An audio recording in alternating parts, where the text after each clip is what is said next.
Hi, I'm Katy Thoma, President and CEO of the Chico Chamber. And today I'm here with Chris Constantine, who's the Assistant City Manager for the City of Chico. And we're doing a check-in today with Chris as it relates to businesses, non-essential and essential businesses working. So Chris, thanks for taking the time to be with us today.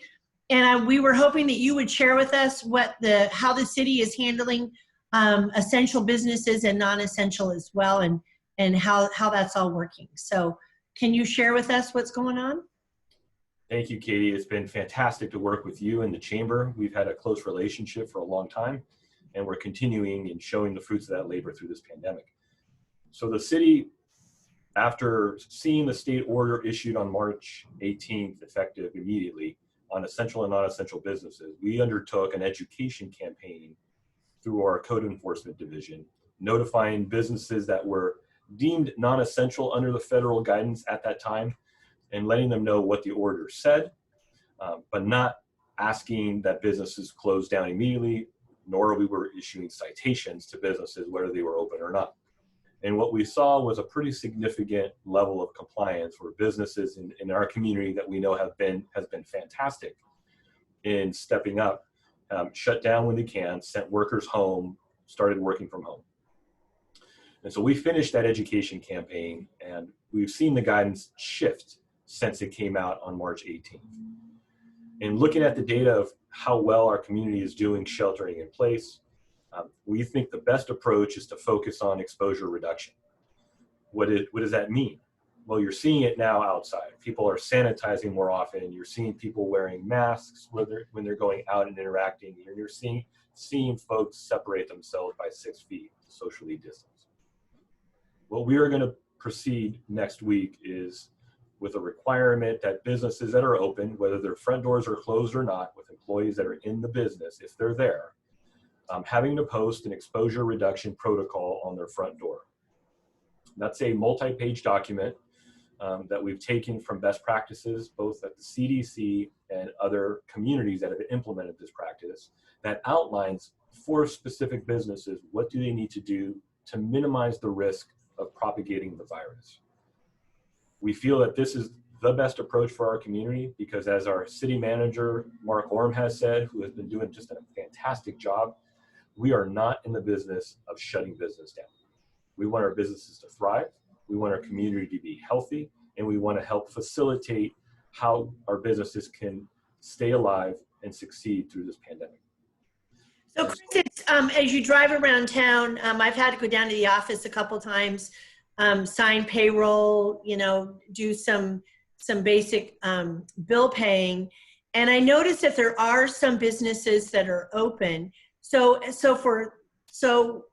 if you're in your office, like me, going down to the chamber office, and it's just me, or if there were somebody else in the office, is that handled differently than somebody who, say, is doing curbside service?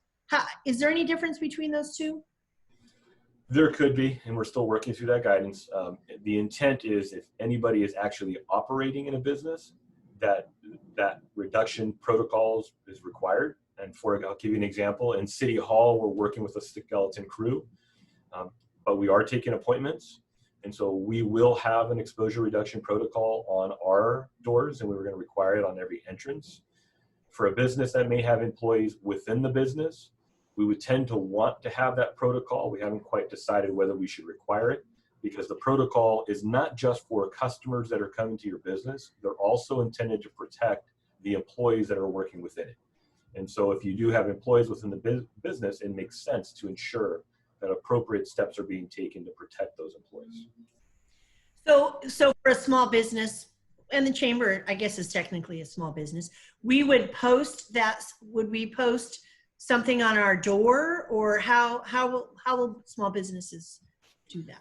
So when we roll this out, we will obviously do some videos, and we'll press releases and place everything that's needed on our website. So you would download the document from the website. Certain aspects of the document are required. Things like you must have signage, for example, 6 feet social separation. Other things are not required for all businesses, but are relevant to certain types of businesses. If you don't have a counter that somebody comes close to, then you don't need to mark 6 feet out from the counter, for example. And so for your business, if you're working by yourself or you're operating in some fashion, you would download this, complete it, and tape it to your front door. So wherever an employee will come in, or if you open yours up for a resident to come in, that they could see what you're doing and at least know, do I feel comfortable going in there? And also to notify code enforcement and city staff about what you have in place to protect the public from. That's great. Well, we appreciate all the work that the city has done to protect small business, to protect the staff at the city and small businesses as well. So keep up the good work, and I'm sure we'll be in touch soon. Is there anything else you want to share, or do you think we have it covered?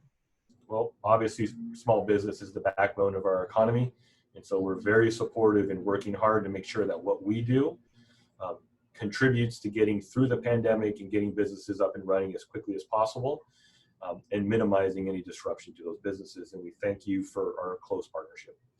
Great. Well, we really like working with our partnership with the city, and it's been a great relationship. And I believe it's really has benefited the small business community. So take care, Chris. Stay safe, and thanks for everything. Take care. Bye.